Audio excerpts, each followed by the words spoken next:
يا أيها الذين آمنوا إذا قيل لكم تفسحوا في المجالس فافسحوا يفسح الله لكم وإذا قيل انشزوا فانشزوا يرفع الله الذين آمنوا منكم والذين أوتوا العلم درجات والله بما تعملون خبير.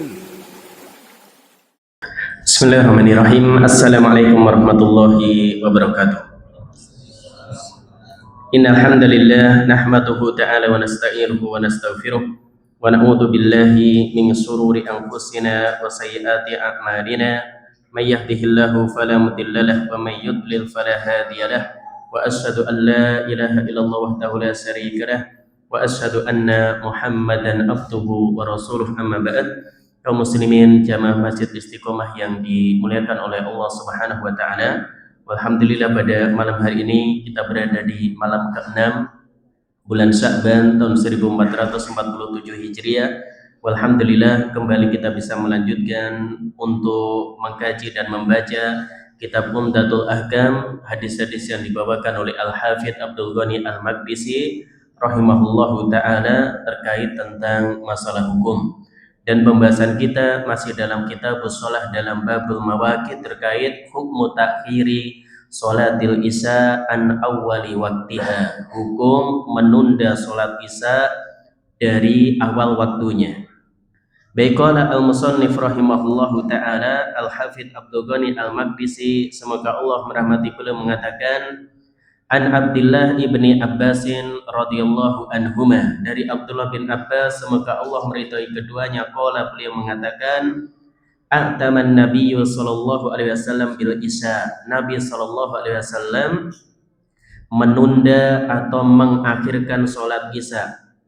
Fa kharaja Umar radhiyallahu taala anhu, maka Umar radhiyallahu anhu keluar, faqala lalu mengatakan as-shalah ya Rasulullah, salat wahai Rasulullah, raqadan nisa'u wasibyan, padahal para wanita dan anak-anak telah tertidur.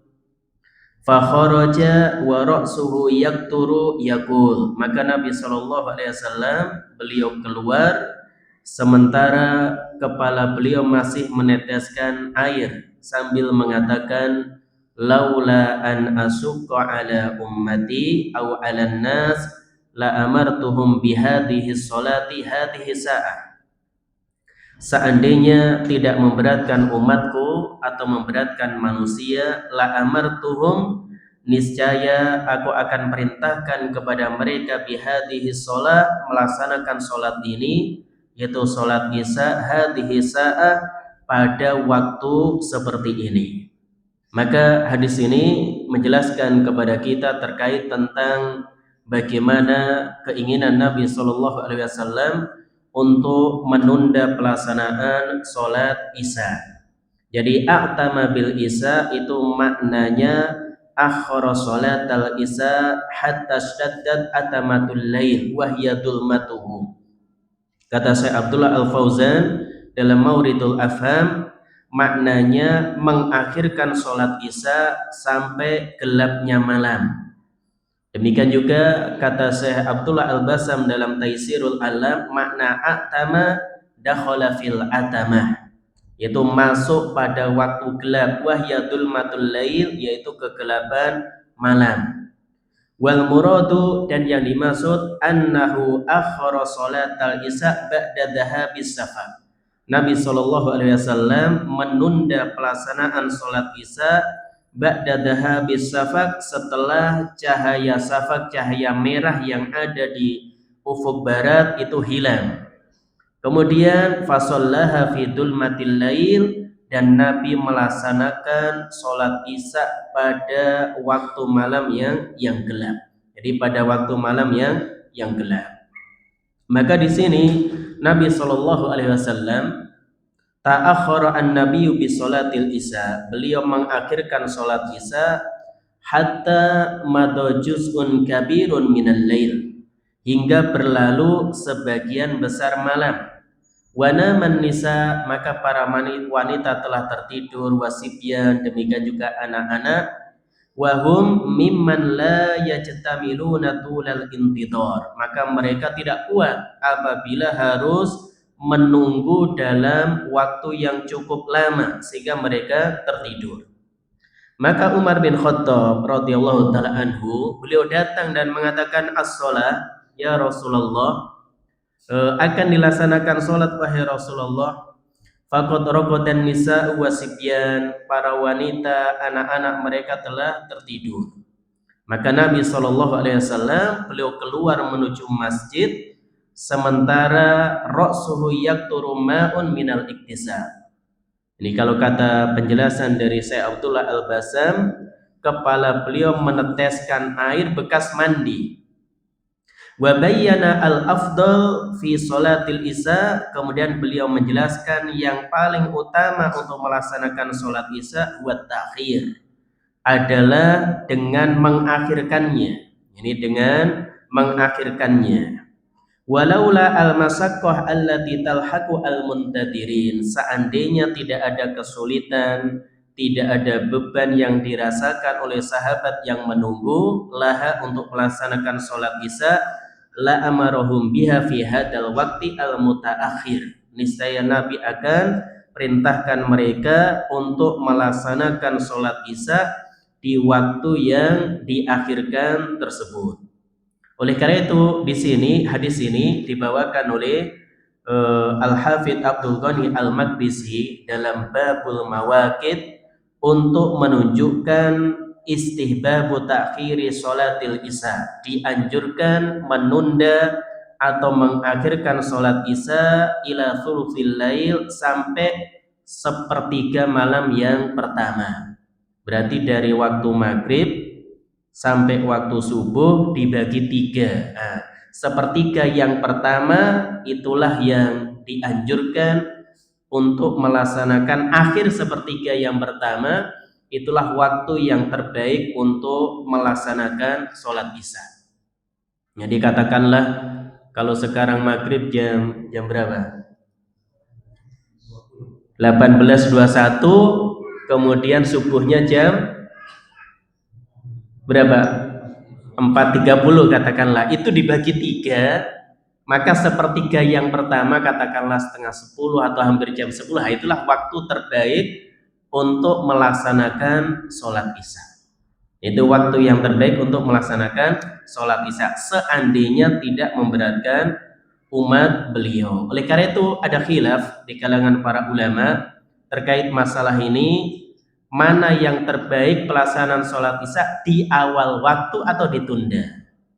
Maka Syekh Abdullah Al-Basam dalam Taisirul Alam beliau katakan, ihtalafal ulama fi sholatil isya, para ulama berbeda pandangan terkait waktu pelaksanaan sholat isya. Halil afdal at-taqdim awit takhir, mana yang terbaik, melaksanakan di awal waktu atau at-takhir, menundanya di sepertiga malam yang pertama tadi. Fadhahaba ilal awal jama'atun minal ulama, maka sejumlah ulama berpendapat yang pertama, yaitu yang lebih utama at-taqdim, tetap mengerjakan sholat isya di awal waktu. Mereka berdalil, inilah kebiasaan yang dilakukan oleh Nabi SAW. Jadi mustadillina bi annal adah al-ghalibah li Rasulillahi SAW at-taqdim. Jadi dalil mereka, karena inilah yang sering dilakukan Nabi. Nabi itu seringnya ketika sudah masuk waktu isya, maka beliau segera melaksanakannya. Sehingga sebagian ulama, jama'atun minal ulama, berpendapat demikian. Walam yuakhirha illa fi awqatin qalilah. Nabi tidak menunda pelaksanaan sholat isya kecuali fi awqatin qalilah, beberapa kesempatan saja. Libayanil jawaz, untuk menunjukkan itu boleh, aulil udri, atau karena adanya udur. Walau kana ta'khiruha afdal lawadaba alaihi. Alasan sebagian ulama, seandainya menunda atau mengakhirkan sholat isya itu yang lebih baik, lawadaba alaih, maka Nabi akan merutinkannya. Jadi kebanyakan sholat isya beliau pasti akan ditunda. Ini pendapat yang pertama. Yang kedua, dhahabal jumhur adalah pendapat mayoritas para ulama ila annal afdal at-takhir.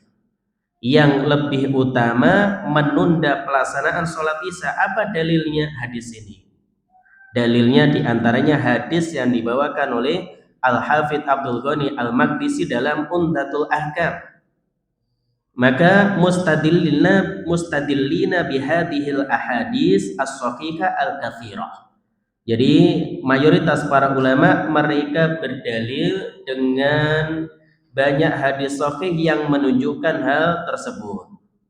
Terus kenapa Nabi SAW ternyata prakteknya malah banyak mengerjakan sholat isya di awal waktu?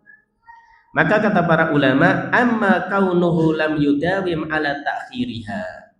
Adapun Nabi SAW tidak mendawamkan untuk mengakhirkan sholat isya, falam yamna'hu min dalika illa khasyatul masaqqah alal ma'mumin. Maka beliau tidak melakukan hal tersebut atau faktor yang menghalanginya karena beliau khawatir menunda sholat isya itu al-masaqqah alal ma'mumin, menimbulkan kesulitan bagi makmum, bagi para sahabat. Wa qad akhara hadata lailatin, maka Nabi suatu malam menunda pelaksanaan sholat isya dan beliau mengatakan innaha la waqtuha laula an asukka ala ummati. Ini adalah waktu terbaik seandainya tidak memberatkan umatku. Maka di sini ada khilaf di kalangan para ulama terkait waktu terbaik pelaksanaan sholat isya. Jadi sejumlah ulama mengatakan tetap di awal waktu, namun jumhur ulama berpandangan yaitu ditunda sampai sepertiga malam yang pertama. Dan ini kenapa realitanya Nabi SAW banyak melaksanakan di awal waktu, karena ini masyaqqah lil makmumin, akan memberatkan para sahabat, akan memberatkan makmumnya. Oleh karena itu Syekh Abdul Aziz bin Baz rahimahullahu ta'ala ketika beliau ditanya terkait masalah ini, maka beliau mengatakan ta'khiru sholatil isya afdal ila thuluthil lail. Menunda pelaksanaan sholat isya itu lebih utama, lebih baik ila thuluthil lail, sampai sepertiga malam. Maknanya sepertiga malam yang pertama tadi. Kapan itu? Idza tayassara dzalik. Apabila hal tersebut mudah dilakukan, memungkinkan. Fa illam yatayassar li khaufin naum. Kalau ternyata itu sulit dilakukan karena Pak li khaufin naum, jangan-jangan malah tertidur. Au masagil tahdus, atau ada kesibukan yang lain, lam yuakhirha, maka jangan menunda pelaksanaan sholat isya. Bal shallaha fi awwalil waqti, namun tetap melaksanakannya di awal waktu. Jadi tetap melaksanakannya di awal waktu. Demikian juga bagi misalkan ketika para jamaah ijtama'u fil isya ajjalah. Jadi kalau mereka sudah berkumpul di masjid untuk melaksanakan sholat isya, Nabi ajjalah, segera melaksanakannya. Wa idza ra'ahum ta'akhkharu akhkharaha alaihi salatu wassalam. Namun ternyata kalau jamaahnya belum berkumpul, maka Nabi menundanya. Jadi Nabi menunda pelaksanaan sholat isya itu sampai sepertiga malam yang pertama. Oleh karena itu catatan dari Syekh bin Baz, dan ini sebagaimana juga sudah kita sampaikan di pertemuan-pertemuan sebelumnya, fal afdal mura'atu halil makmumin. Maka sikap yang terbaik adalah memperhatikan kondisi makmum. Jadi memperhatikan kondisi makmum. Fa idza jatama'u shalla bihim. Kalau mereka sudah kumpul, maka segera sholat bersama mereka. Walau fi awwalil waqti, meskipun di awal waktu. Wa idza ta'akhkharu, namun kalau mereka terlambat, ya, adzan isya bahkan belum datang-datang, maka akhkhara, beliau menundanya. Jadi beliau menundanya. Terus bagaimana dengan para wanita? Misalkan mereka sholat di rumah, mana yang terbaik? apakah ikut laki-laki juga menunda pelaksanaan sholat isya atau mereka segera melaksanakan sholat isya. Maka Syekh Abdul Aziz bin Baz beliau mengatakan amal mar'atu, adapun bagi para wanita, wal marid, orang yang sakit, alladzi fil bait, yang ada di rumah, fa innal afdhala lahu ta'khir, maka yang terbaik bagi mereka mengakhirkan sholat isya. Jadi afdalu ta'khiri sholatil isya, jadi yang terbaik menunda pelaksanaan sholat isya, illa kecuali idza kana yasa an yanama, dia khawatir tertidur ya. Kalau nunggu setengah 10, jam 10 bablas, malah nggak bisa sholat isya. Au yasa min masagil ukhra, atau ada kesibukan yang lain. Fa innahu yuqaddimuha, maka hendaknya wanita pun dia melaksanakan sholat isya di awal waktu. Jadi melaksanakan sholat isya di awal waktu. Begitu. Jadi hadis ini sekali lagi dibawakan oleh Al-Hafidz Abdul Ghani Al-Maqdisi dalam Babul Mawaqit untuk menjelaskan demikian hukum menunda pelaksanaan sholat isya. Baik, kemudian faedah dari hadis ini yang pertama, istihbabu ta'khiri sholatil isya ila thuluthil lail wa hadha muqayyadun bima idza lam yasukka 'alan nas. Kata Syekh Abdullah Al-Fauzan dalam Mauridul Afham, dianjurkan menunda pelaksanaan sholat isya sampai sepertiga malam yang pertama. Wa hadha muqayyad, dengan catatan bima idza lam yasukka 'alan nas, tidak memberatkan jamaah. Jadi kalau sudah kumpul ya nanti ya baru sholat setengah 10 ya. Sudah pulang duluan nggak jadi sholat. Ya, sudah kumpul nggak sholat. Sudah masuk waktu isya, jamaah kumpul dan tahu masjidnya jamaahnya itu saja, imamnya nggak sholat. Mending pulang ya. Jawabnya pulang akhirnya. Ya jangan demikian. Maka sikap yang tepat tadi, kapan seorang dia menundanya sampai sepertiga malam yang pertama, idza lam yasukka 'alan nas, tidak memberatkan jamaah. Jadi tidak memberatkan jamaah. Tapi kalau memberatkan ya jangan. Kalau memberatkan ya jangan. Oleh karena itu Syekh Abdullah Al-Basam dalam Taisirul Alam beliau juga mengatakan annal afdal fi sholatil isya at-ta'khir wa yamna'u min dalikal masaqqah. Yang paling utama sholat isya diakhirkan.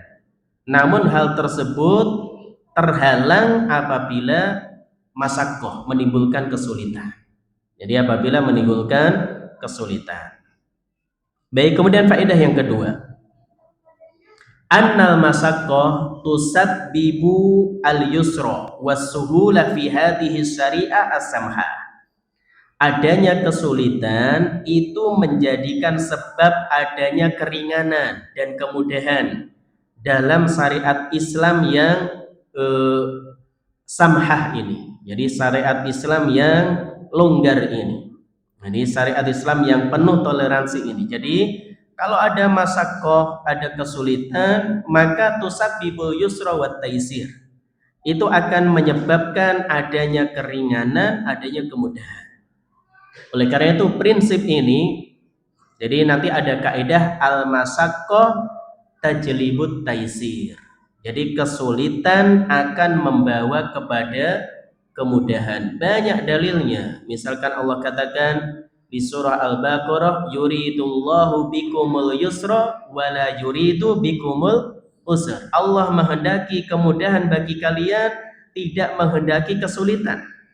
Oleh karena itu ayat ini dalil bahwasanya hukum asal sesuatu dalam Islam itu diberikan kemudahan. Kesulitan itu bukan tujuan syariat. Sehingga di ayat yang lain Allah katakan wa ma ja'ala 'alaikum fid-dini min haraj, dan Allah Subhanahu wa taala tidak menjadikan bagi kalian dalam agama ini kesempitan. Jadi haraj, kesulitan, memberatkan jiwa, memberatkan badan. Maka syariat datang dengan memberikan rukhsah, memberikan keringanan.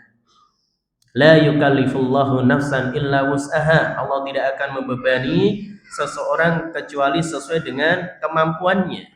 Maka taklif, beban syariat ini selalu sebanding atau berbanding lurus dengan kemampuan. Jadi berbanding lurus dengan kemampuan. Nabi juga mengatakan innad dina yusrun, agama itu mudah. Wa may yusaddaddin ahadun illa ghalaba. Tidak ada seorang pun yang mempersulit dalam masalah agama kecuali dia akan kalah sendiri. Jadi kecuali dia akan kalah sendiri. Dan dalilnya juga hadis ini. Laula an asuqa ala ummati la amartuhum bihadhihi shalah hadhihi sa'ah. Maka di dalam hadis ini Nabi katakan, seandainya tidak memberatkan umatku, niscaya aku perintahkan mereka melaksanakan sholat isya pada waktu ini. Oleh karena itu, karena ini menyulitkan, sehingga syariat datang memberikan kemudahan, boleh seseorang tetap melaksanakan sholat isya di awal waktu. Baik, kemudian faedah ketiga, ini faedah penting yang ketiga. Annahu qad yakunu irtikabul amalil mafdul aula minal fadil idza tarana bihi ahwalun wa mulabasat. Kata Syekh Abdullah Al-Basam, terkadang amal-amal yang mafdul, yang kurang utama, itu bisa jadi aula minal fadil, dia lebih didahulukan dari amalan yang utama. Kapan ini? Idza tarana bihi ahwal wa mulabasat, apabila disertai jadi kondisi situasi tertentu itu menuntut demikian. Maka tadi misalkan asalnya sholat isya yang terbaik ditunda sampai sepertiga malam yang pertama. Namun ketika orang dia harus melaksanakan di situ ternyata ngantuk, ya, memberatkan, demikian juga jamaah sudah kumpul, maka yang demikian mana yang terbaik? Dia mendahulukan mafdul, sesuatu yang asalnya kurang utama dibandingkan al-fadil, dibandingkan harus menunda sholat isya di akhir waktu. Oleh karena itu Al-Imam Ibnu Qayyim punya penjelasan yang bagus terkait tentang masalah ini dalam kitab beliau Al-Wabilus Shayyib. Maka beliau mengatakan qiraatul Quran afdalu minad dzikr. Membaca Al-Quran itu lebih baik daripada dzikir. Wa dzikru afdalu minad du'a. Dzikir itu lebih baik daripada berdoa. Hadza min haitsun nadhar ila kullin minhuma mujarrad. Maka ini ditinjau dari masing-masing amalan tersebut kalau dia berdiri sendiri terpisah. Jadi membaca Al-Quran itu lebih baik dari dzikir, dzikir lebih baik dari berdoa. Namun ternyata kata beliau wa qad ya'ridu lil mafdul ma yaj'aluhu aula minal fadil. Terkadang dalam kondisi tertentu amalan yang kurang utama, yang mafdul, itu lebih didahulukan daripada al-fadil, amalan yang utama. Bal yu'ayyinu, bahkan menjadikannya satu-satunya pilihan, kita harus melakukan yang mafdul. Fala yajuzu an yu'dala anhu ilal fadil. Kita tidak boleh berpaling dari amalan yang mafdul tadi, kurang utama, kemudian memilih amalan yang lebih utama. Contohnya apa kata beliau? Wa hadza kat tasbih fir ruku'i was sujud. Misalkan dalam rukuk dan sujud, maka yang paling baik adalah tasbih. Jadi seorang dia tasbih subhana rabbiyal adzim atau subhana rabbiyal a'la. Fa innahu afdalu min qiraatil qur'ani fihima. Maka itu yang terbaik daripada seorang baca Al-Qur'an. Bahkan ada larangan khusus baca Al-Qur'an dalam sujud. Maka justru tidak tepat, Ustaz, baca Al-Qur'an kan dzikir yang terbaik. Benar. Namun dalam kondisi tertentu ternyata dzikir yang mafdul itu, misalkan tasbih, itu harus kita ucapkan di tempat-tempat tertentu. Contohnya dalam rukuk dan sujud. Sudah Nabi tentukan bacaannya, misalkan subhana rabbiyal adzim untuk rukuk, subhana rabbiyal a'la untuk sujud. Kok ternyata seorang kan lebih utama baca Al-Qur'an, dia baca Al-Qur'an di situ, ini nggak boleh. Maka ini tidak boleh. Maka fa innahu afdalu min qiraatil qur'ani fihima. Bal qira'a fihima manhiyun anha. Bahkan membaca ketika rukuk dan sujud, yaitu membaca Al-Qur'an, itu terlarang. nahya tahrim au karoha, baik itu sifatnya haram atau makruh. Wa kadzalika tasmi' wa tahmid, demikian juga tasmi' dan tahmid fi mahallihima afdal minal qiraah, yaitu di tempat yang sesuai itu lebih utama dibandingkan dengan membaca Al-Qur'an. Demikian juga tasyahud. Oleh karena itu, terkadang amalan yang utama, yang bagus, kalau ternyata tempatnya tidak tepat, ya nggak baik. Misal pas kajian malah baca Al-Quran. Ada pas kajian orang sibuk sendiri baca Al-Quran. Baca Al-Quran ibadah benar, tapi momennya tidak tepat. Jadi momennya itu tidak tepat. Demikian juga misal, oleh karena itu Syekhul Islam Ibnu Taimiyah, beliau juga pernah ditanya ya terkait tentang, dan ini menunjukkan bagaimana fakihnya beliau ketika ditanya ayyuma anfa' lil abdi, mana yang paling bermanfaat bagi seorang hamba, at-tasbih awil istighfar, tasbih atau istighfar. Jadi dia tasbih, memperbanyak dzikir, atau istighfar. Faqala, maka beliau mengatakan, idza kana thawbun nakiyan fal bukhuru wa ma'ul wardi anfa'ulahu. Jadi apabila baju seseorang itu bersih, pakaian seorang itu bersih, maka bukhur, wewangian atau parfum, demikian juga ma'ul wardi, yaitu air mawar, bermanfaat baginya. Ini lebih bermanfaat baginya. Wa in kana danisan, tapi kalau pakaiannya kotor, fasobun wal ma'ul haru anfa'ulahu, maka keberadaan sabun, demikian juga air yang panas itu lebih bermanfaat baginya. Kemudian beliau mengatakan, fakaifa wathiyabu la tuzalu atau la tazalu danisah. Lantas bagaimana sementara pakaian itu tidak pernah lepas dari kotoran?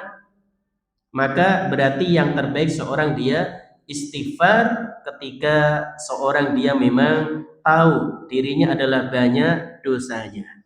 Karena itu lebih baik kita membersihkan baju kita dengan sabun dan seterusnya, ketimbang seorang dalam hal ini dia harus bajunya kotor, nggak pernah dicuci, nggak bersih, kasih parfum terus. Ya nggak demikian, nggak tepat. Jadi tidak tepat. Jadi sekali lagi, terkadang amalan yang mafdul, yang asalnya kurang utama, itu yang terbaik untuk dilakukan ketimbang amalan yang fadil. Jadi amalan yang lebih utama. Dan kita mengetahui hal ini sangat penting. Misal, ketika seorang mendengar adzan kok malah baca Al-Quran, ya nggak tepat. Dia jawab adzannya tersebut. Jadi benar, secara jenis membaca Al-Quran adalah afdolud dzikir yang terbaik. Tapi dalam kondisi-kondisi tertentu, maka seorang dia harus menempatkan sesuai pada tempatnya. Dia berarti ketika itu dia pilih untuk menjawab adzan dulu, karena membaca Al-Quran bisa ditunda. Baca Al-Quran juga bisa ditunda. Demikian juga ketika di pagi hari, mana yang terbaik? Seorang baca Al-Quran atau dzikir pagi dulu? Selesaikan dzikir paginya. Setelah itu silahkan baca Al-Quran. Demikian juga sore hari, selesaikan dzikir petangnya. Setelah itu membaca Al-Quran. Jadi ada tuntutan tertentu dari satu ibadah. Jadi ibadah itu kalau dia punya waktu tertentu, meskipun secara jenisnya kalah dibandingkan ibadah yang lain, kita lakukan ibadah tersebut. Bahkan Al-Imam Al-Qayyim beliau menyebutkan, misalkan seorang sangat butuh berdoa, kalau dia berdoa bisa fokus, hatinya hadir, maka mana yang terbaik? Dia berdoa atau membaca Al-Quran atau dzikir? Dia berdoa, meskipun asalnya tadi urut-urutannya baca Al-Quran, dzikir, baru doa. Tapi dia membaca Al-Quran nggak bisa khusyuk. Dzikir juga demikian, karena dia fokusnya pengen minta kepada Allah sesuatu. Nah, kalau dia berdoa ketika itu hatinya hadir, dia khusyuk, maka ketika itu lebih baik baginya adalah berdoa. Demikian juga bainal adzan wal iqamah, antara adzan dan iqamah. Boleh nggak baca Al-Quran? Boleh. Namun mana yang terbaik kalau ditanya apakah baca Al-Quran atau berdoa? Berdoa. Karena Nabi katakan baina kulli adanain, jadi antara dua adzan, atau la yuraddu ad-du'a bainal adzan wal iqamah. Tidak akan tertolak doa yang dipanjatkan antara adzan dan iqamah. Kalau sudah berdoa silahkan, masih ada waktu, seorang mau baca Al-Quran silahkan. Jadi dia sholat, misalkan sholat qobliyah atau sholat rawatib, masih ada waktu dia gunakan berdoa, masih ada waktu gunakan untuk membaca Al-Quran. Jadi, dan ini sangat penting ya, supaya kita tahu bahwasanya terkadang amalan yang mafdul, yang asalnya kurang utama, lebih kita pilih ketika itu dibandingkan amalan yang utama. Jadi dibandingkan amalan yang utama. Baik, kemudian faedah yang berikutnya. Kamalu safaqatin Nabi sallallahu alaihi wasallam wa rahmatihi bi ummati. Hadis ini dalil kesempurnaan kasih sayang dan rahmat Nabi kepada umatnya. Oleh karena itu, karena Nabi sayang kepada umatnya, takut memberatkan mereka, maka ketika jamaah para sahabat sudah berkumpul, segera melaksanakan sholat Isya, meskipun menundanya, mengakhirkannya di sepertiga malam yang awal itu yang terbaik. Dan ini merupakan sifat dari Nabi Shallallahu Alaihi Wasallam. Oleh karena itu Allah katakan di surah Al-Anbiya, wa ma arsalnaka illa rahmatan lil alamin. Tidaklah kami mengutus Muhammad kecuali sebagai rahmat bagi seluruh alam. Sebagai rahmat bagi seluruh alam. Kata Abdullah bin Abbas ketika menafsirkan ayat ini, beliau mengatakan, man amana billahi wa rasulih tamat lahur rahmah fid dunya wal akhirah. Siapa saja yang beriman kepada Allah dan Rasulnya, maka sempurnalah rahmat baginya di dunia dan akhirat. Wa man lam yu'min billahi wa rasulih, adapun orang yang tidak beriman kepada Allah dan Rasulnya, ufiya mimma kana yusibu al-umam fi ajirid dunya minal adab, minal khosfi wal maski wal qadfi, fadhalika rahmatu fid dunya. Adapun orang-orang kafir yang tidak beriman kepada Allah dan Rasulnya, maka mereka diselamatkan dari adab yang dulu menimpa umat-umat sebelumnya di dunia. Ada yang minal khosfi, dibenamkan ke dalam bumi, wal masku, ada yang diubah rupanya, wal qadfi, ada yang dihujani batu dari langit. Fadhalika rahmatu fid dunya, maka ini rahmat dari Nabi SAW di dunia, rahmat untuk umat beliau di dunia. Jadi orang kafir pun dapat rahmat. Oleh karena itu ketika Allah katakan wa ma arsalnaka illa rahmatan lil alamin, apakah orang yang tidak beriman kepada Allah dan Rasulnya dapat rahmat? Jawabannya iya. Kenapa? Tafsiran dari Abdullah bin Abbas, karena adab mereka ditunda. Kalau umat-umat terdahulu ada yang dibenamkan ke dalam bumi, ada yang dihujani batu dari langit, diubah wajahnya jadi babi dan kera misalkan. Kalau umat ini diberikan waktu, ini bagian dari rahmat Allah Subhanahu wa taala kepada umat ini. Jadi kepada umat ini. Oleh karena itu Allah juga mengatakan wa ma kana Allahu liyu'adzibahum wa anta fihim. Dan Allah tidak akan mengadab mereka wahai Muhammad selama engkau berada di tengah-tengah mereka. Jadi selama engkau berada di tengah-tengah mereka. Maka Nabi SAW, beliau adalah orang yang sangat sayang kepada umatnya. Jadi orang yang sangat sayang kepada umatnya. Sehingga beliau juga mengatakan, inni lam uba'ath la'anan. Aku ini tidak diutus la'anan, yaitu untuk sebagai pelaknat, orang yang suka mendoakan keburukan. Wa innama bu'ithu rahmatan. Aku ini diutus sebagai rahmat. Dari Nabi SAW diutus sebagai rahmat. Oleh karena itu diceritakan bahwasanya dari sahabat Abu Mas'ud Al-Ansari, ada seorang laki-laki datang menemui Nabi dan mengatakan, inni la ata'akhkharu an sholati subhi min ajli fulan. Wahai Nabi, saya ini terlambat sholat subuh gara-gara si fulan. Mimma yutilu bina, dia kalau sholat panjang banget, ya. Kalau mengimami kami sangat panjang. Kemudian dia mengatakan fama ra'aitun nabiyya sallallahu alaihi wasallam ghadiba fi mau'idin qad asadda mimma ghadiba yauma idin. Aku tidak pernah melihat Nabi sallallahu alaihi wasallam marah dalam satu nasihat melebihi kemarahan beliau pada hari itu. Maka beliau mengatakan, ya ayyuhan nas, inna minkum munafirin. Wahai manusia, sesungguhnya di antara kalian ada munafirin, membuat orang lain lari. Fa ayyukum amman nas falyujiz. Siapa di antara kalian yang mengimami orang lain, maka hendaknya dia meringankan salatnya. Fa inna min waraihi al-kabir was-shaghir wa dal hajah. Karena di belakang mereka ada orang tua, ada anak kecil, wadal hajah, orang yang punya keperluan, orang yang punya kebutuhan. Oleh karena itu Nabi SAW ingatkan, jadi maka seorang imam dia harus mura'atul makmumin. Dia harus memperhatikan kondisi makmumnya. Kalau makmumnya masih muda-muda, sehat-sehat, seger-seger, silakan ya. Sholatnya panjang ya nggak apa-apa. Tapi sudah sepuh-sepuh ya, sudah dehem-dehem di belakang ya, tapi tetap aja dia panjangkan.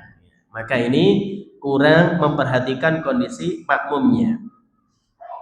Oleh karena itu Anas bin Malik beliau sampai mengatakan, ma shallaitu wara'a imamin qad akhaffa sholatan wala atamma sholatan min Rasulillah sallallahu alaihi wasallam. Aku tidak pernah sholat di belakang seorang imam yang lebih ringan sholatnya, lebih sempurna sholatnya dibandingkan sholat Nabi sallallahu alaihi wasallam.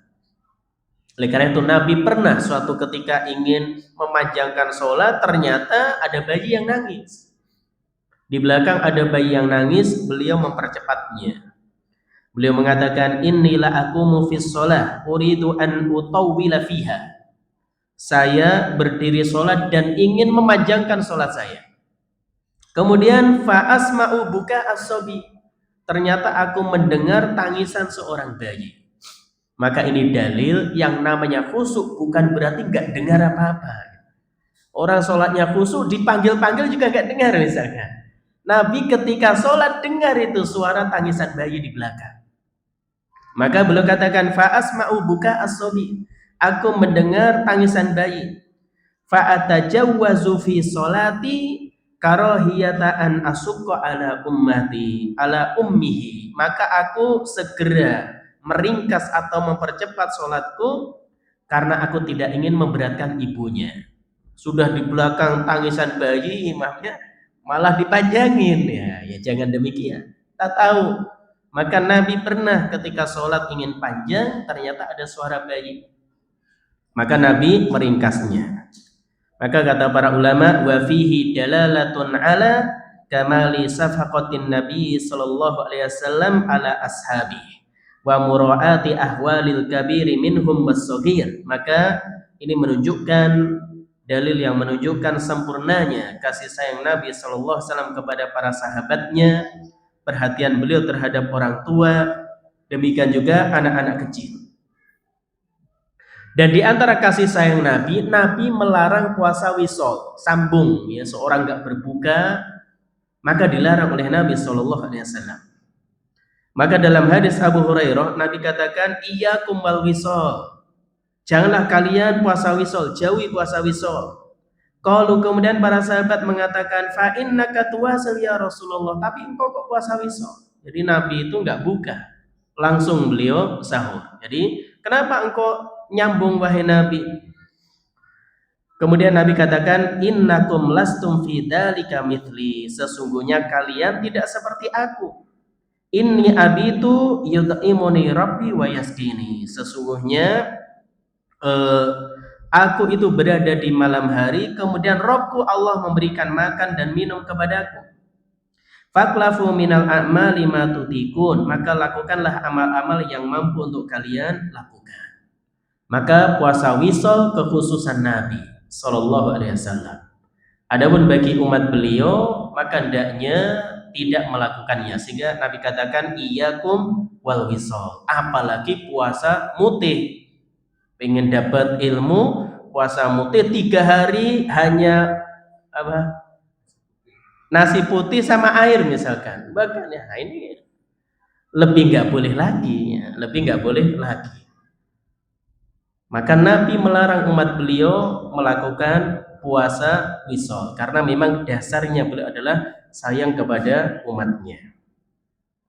Baik, kemudian faedah berikutnya jawazu hudurin nisa'i wasibyan sholatal jamaah fil masjid. Hadis ini dalil boleh bagi para wanita, anak-anak menghadiri sholat berjamaah di masjid. Jadi boleh bagi para wanita, demikian juga anak-anak menghadiri sholat berjamaah di masjid. Maka oleh karena itu bagi para suami mereka dilarang untuk mereka janganlah sampai melarang istri-istrinya sholat berjamaah di masjid kalau memang sesuai dengan aturan yang ditetapkan oleh syariat. Oleh karena itu dalam hadis yang diriwayatkan oleh Abdullah bin Umar, Nabi katakan, la tamna'u ima Allahi masajidallah. Janganlah kalian melarang para wanita untuk datang ke masjid Allah. Jadi janganlah kalian melarang wanita untuk datang ke masjid Allah. Jadi bagi para suami, orang tua yang istrinya, anak perempuannya ingin datang ke masjid untuk sholat berjamaah, hukum asalnya diberikan izin. Meskipun kita jelaskan sholat yang terbaik tetap di rumah. Oleh karena itu afdalu sholatiha fi baitiha. Jadi sholat yang terbaik bagi para wanita adalah di rumahnya. Jadi sholat yang terbaik bagi para wanita di rumahnya. Namun kalau ke masjid ya boleh, tapi perhatikan adabnya. Jangan sampai memakai wewangian. Maka ini nggak boleh. Sehingga Nabi katakan ayyumam ra'atin asobat bakhuron fala tashadanna ma'ana al-isya al-akhirah. Wanita mana saja yang dia memakai parfum janganlah ikut menghadiri sholat isya bersama kami. Maka Nabi larang yang demikian. Jadi Nabi larang yang demikian. Tapi kalau tidak memakai jilbab, menutup auratnya, meminta izin kepada suaminya, ya, dia tahu juga insya Allah aman, maka jangan melarangnya. Oleh karena itu, idza sta'danat ahadukum imra'atuh, apabila salah seorang di antara kalian dimintai izin oleh istrinya ilal masjid untuk datang ke masjid, fala yamna'ha, kata Nabi janganlah dia melarangnya. Jadi janganlah dia melarangnya. Demikian juga praktek dalam hadis ini.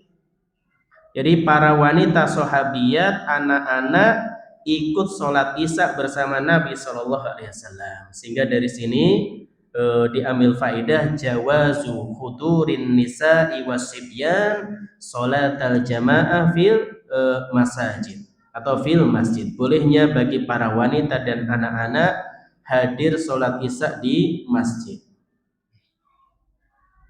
Baik, kemudian faedah berikutnya jawazun naum qoblal isya liman ghalabahun naum. Boleh seorang tidur sebelum sholat isya kalau ngantuk berat. Ida amina fawatu sholat, kalau dia aman, merasa aman tidak akan terlewat waktu sholat isya. Jadi sudah ngantuk banget, capek, ba'da maghrib tidur. Ada hadis yang melarang yang demikian, namun berdasarkan hal ini, hadis ini dan dikompromikan dengan dalil yang lain, maka kalau seorang dia ghalabatun naum, jadi seorang ngantuk berat, capek, maka dia tidur beberapa saat setelah sholat maghrib boleh, asalkan tadi amina fawatul isya, yakin aman tidak akan terlewat dari melaksanakan sholat isya, maka ini diperbolehkan. Baik, kemudian faedah berikutnya fihi dalilun ala tanbihil akabir lihtimali ghaflatin aw tahsili faidah. Hadis ini jadikan dalil yang menunjukkan boleh mengingatkan orang yang lebih tua atau orang yang lebih utama karena kemungkinan adanya kelalaian atau untuk mendapatkan faedah. Oleh karena itu Umar datang menemui Nabi dan mengatakan as-shalah ya Rasulullah. Jadi as-shalah ya Rasulullah. Raqadan nisa wa sibyan. Salat Isya wahai Nabi, namun wanita dan anak-anak telah tidur.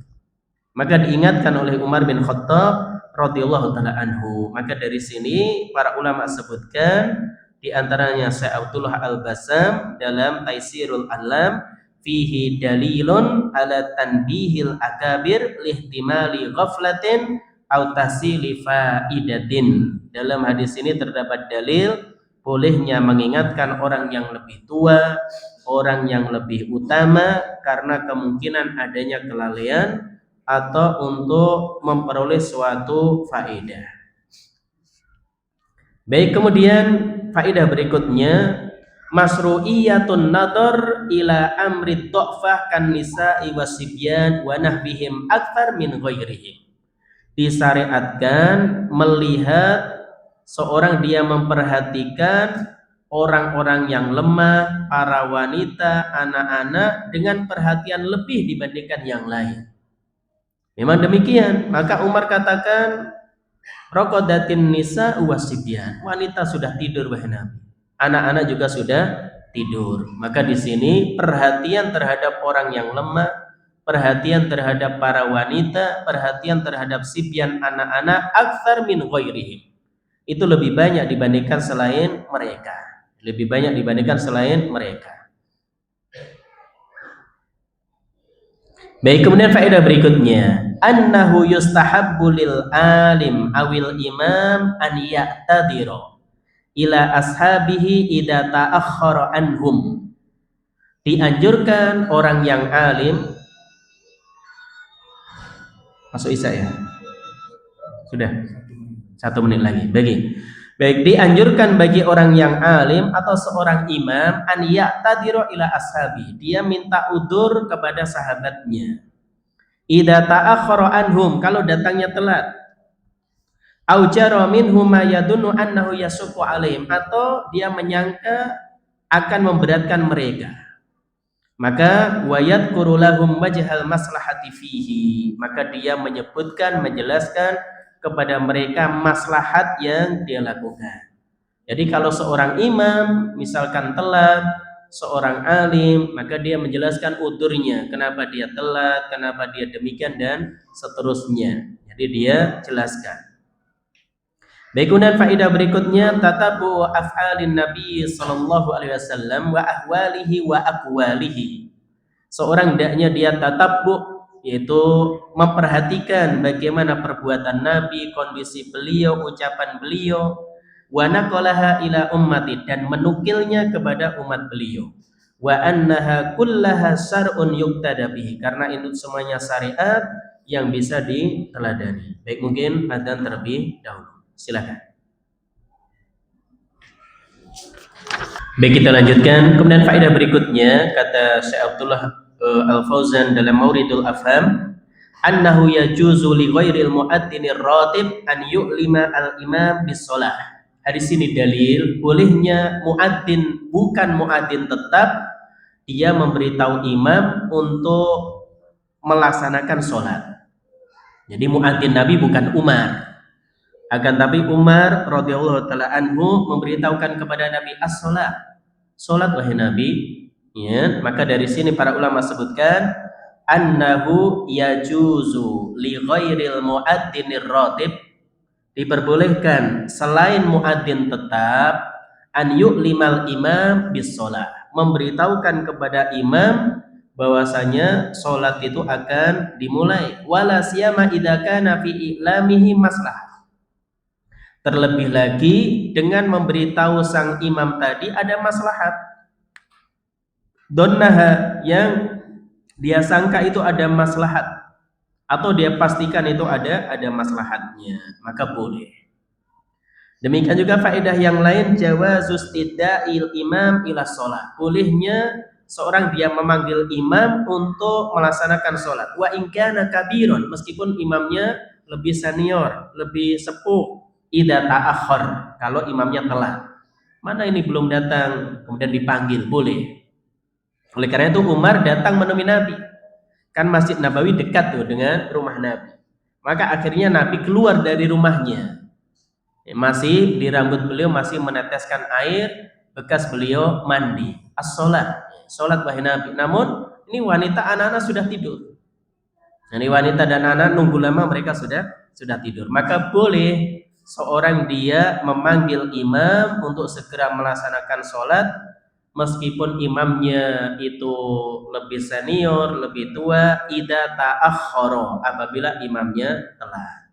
Baik, kemudian faedah yang terakhir, anna syariah al-islamiyah laisa fiha harajun wala masaqqah. Syariat Islam tidak ada kesulitan, tidak ada sesuatu yang memberatkan. Jadi dalam syariat Islam laisa fiha haraj wala masaqqah. Tidak ada sesuatu yang menyulitkan, demikian juga sesuatu yang memberatkan. Jadi asalnya sudah mudah, yang mudah pun ketika seorang tidak mampu maka diberikan kemudahan lagi.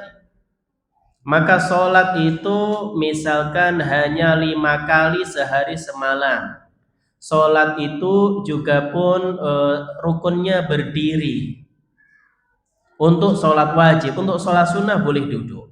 Tapi kalau nggak mampu diberikan kemudahan. Sholli qa'iman fa illam tastati' fa qa'idan fa illam tastati' fa ala janbin. Kata Nabi, sholatlah dengan berdiri. Kalau nggak mampu boleh duduk. Kalau nggak mampu boleh miring ke arah kanan. Maka ini semuanya menunjukkan bahwasanya syariat Islam itu laisa fiha haraj wala masaqqah. Tidak ada sesuatu yang menyulitkan, tidak ada sesuatu yang memberatkan. Wallahu a'lam bishawab. Mungkin demikian yang bisa kita sampaikan sebelum diakhiri. Mungkin ada hal yang disampaikan atau ditanyakan terkait pembahasan kita, silakan. Ya, silakan. Waalaikumsalam warahmatullahi wabarakatuh. Ini kan saya pernah safar gitu kan, suatu pemukiman, di situ ada musola, terus saya memutuskan sholat di situ. Tapi di situ juga ada masjid, mana agak jauh, agak jauh gitu. Nah, terus pas saya di situ, kan nggak ada orang. Sebenarnya ada orang sih di daerah Kabupaten terus hitungin nggak ada, akhirnya saya coba azan di situ gitu kan. Azan terus nggak ada yang datang, Pak Ustadz gitu, nungguin gitu lama. Apakah sebaiknya saya pergi ke masjid yang agak jauh atau sholat sendiri di sini? Status antum musafir ketika itu. Iya. Iya, maka pada asalnya seorang musafir termasuk rukhsah baginya, dia apabila menyulitkan untuk sholat berjamaah di masjid, maka boleh dia tidak sholat berjamaah di masjid. Jadi oleh karena itu bagi seorang musafir rukhsahnya adalah mengqashar sholat. Dia meringkas sholat yang harusnya 4 menjadi 2. Ini jika, kenapa kok qashar? Karena pada asalnya seorang musafir sholatnya tidak berjamaah bersama mukim. Ya berarti bukan safar. Jadi batasan safar indal jumhur menurut mayoritas para ulama apabila seorang dia melakukan perjalanan sekitar 80 km. Tapi kalau dia kurang dari itu menurut jumhur ya, maka tidak termasuk safar. Oleh karena itu antum pulang pergi ke Jakarta bukan safar.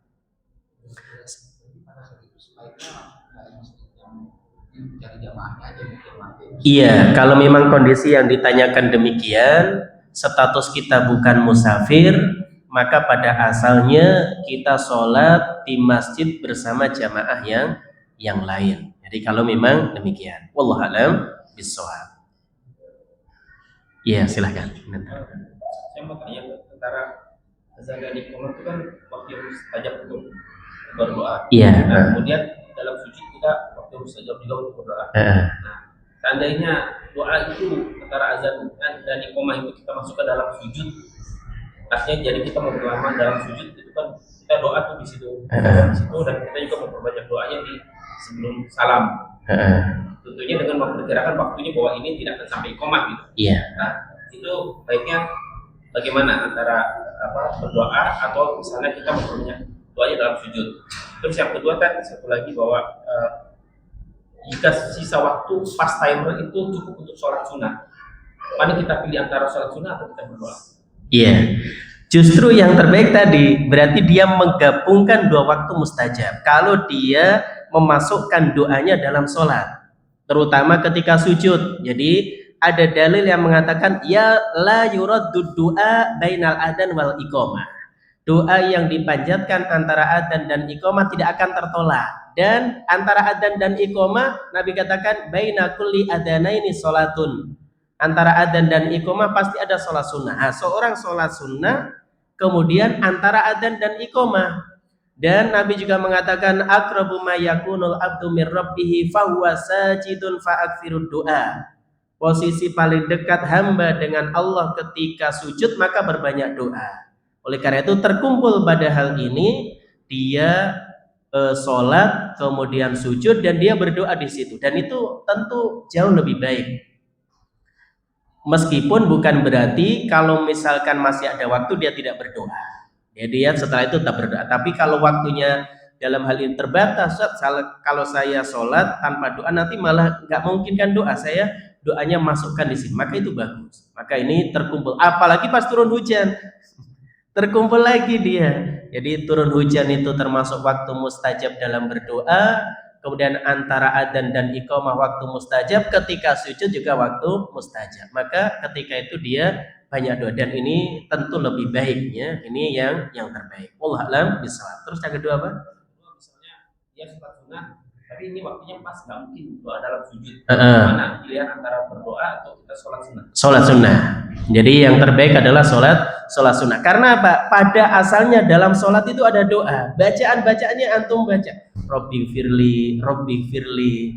Itu isinya doa. Kita mohon ampun kepada Allah. Jadi sebenarnya seandainya pun kita sholat, itu secara umum ada bacaan-bacaan doa di sana. Tapi terkadang kan kita minta sesuatu yang khusus, yang di luar bacaan sholat, sehingga kita dianjurkan memperbanyak doa dalam sujud. Maka yang terbaik adalah sholat tadi. Wallahu a'lam bishawab. Ya silakan Pak dulu. Ya. Waalaikumsalam warahmatullahi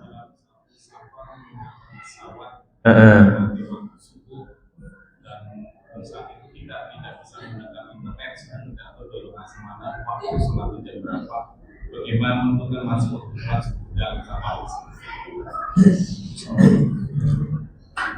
Jam pun nggak memungkinkan ya. Nggak tahu ada di mana. Berarti ini dengan perkiraan. Atau kita punya teman sesama muslim, kita bisa tanya apakah ini sudah masuk waktu subuh atau belum. Karena pasti kalau dia landing sudah sampai waktu subuh sudah habis. Maka yang demikian dia harus sholat di atas pesawat. Fattaqullaha mastata'tum. Bertakwalah kepada Allah semampu kalian. Meskipun sholat dengan duduk. Loh, bukankah berdiri rukun sholat wajib Ustaz? Iya, kalau mampu. Kalau naik Saudi ya mungkin ada tempat sholat ya. Tapi kalau nggak ada, seorang dia tetap sholat di atas pesawat dengan duduk. Adapun waktunya dia istihad di situ. Kalau memang sama sekali ya, nggak ada yang ditanya, kita juga nggak tahu apapun, tapi kita yakin ketika sampai waktu subuh pasti habis. Maka kita bisa dalam hal ini pokoknya memperkirakan yang paling tepat kira-kira subuhnya sekian. Maka dia sholat subuh di situ. Wallahu a'lam bishawab. Ya silakan. Waalaikumsalam warahmatullahi wabarakatuh.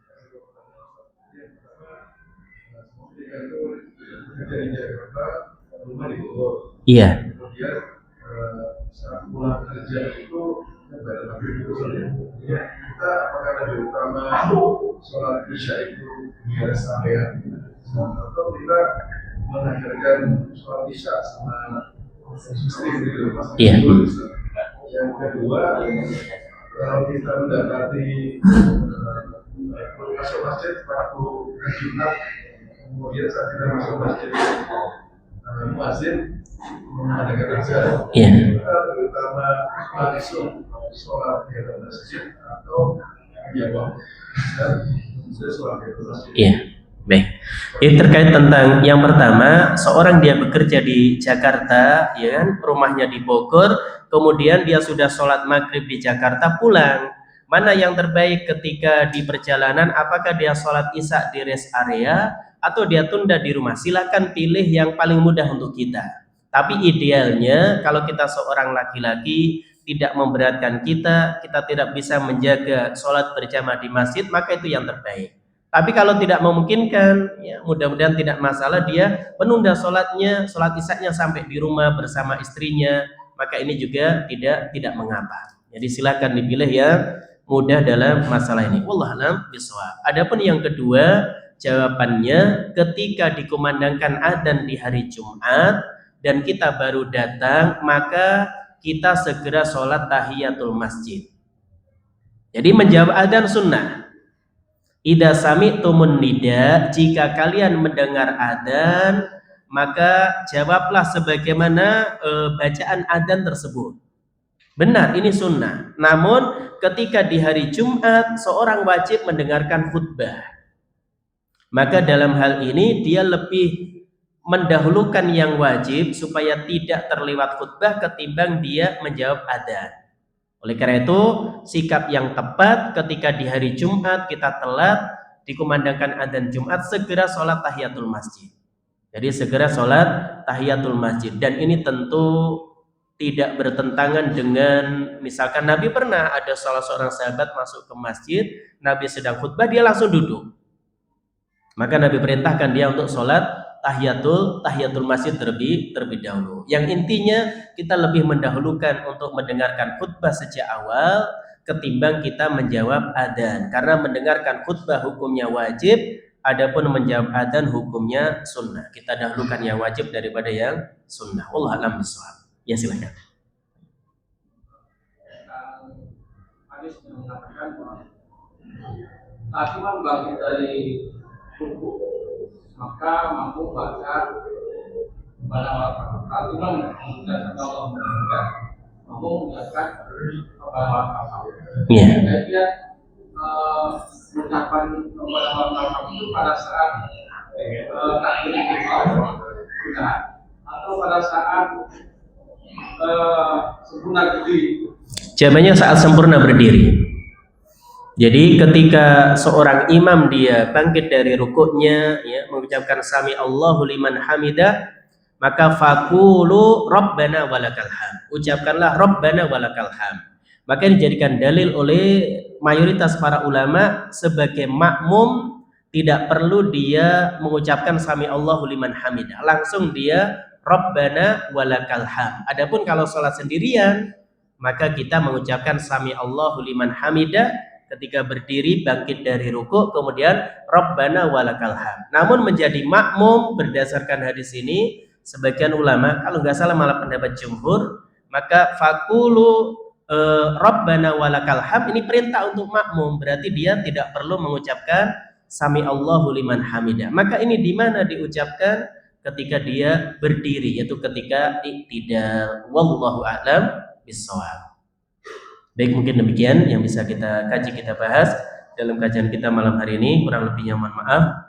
Kita akhiri dengan kafaratul majlis. Subhanakallahumma wa bihamdika asyhadu an la ilaha illa anta astaghfiruka wa atubu ilaik. Walhamdulillahirabbil alamin. Assalamualaikum warahmatullahi wabarakatuh.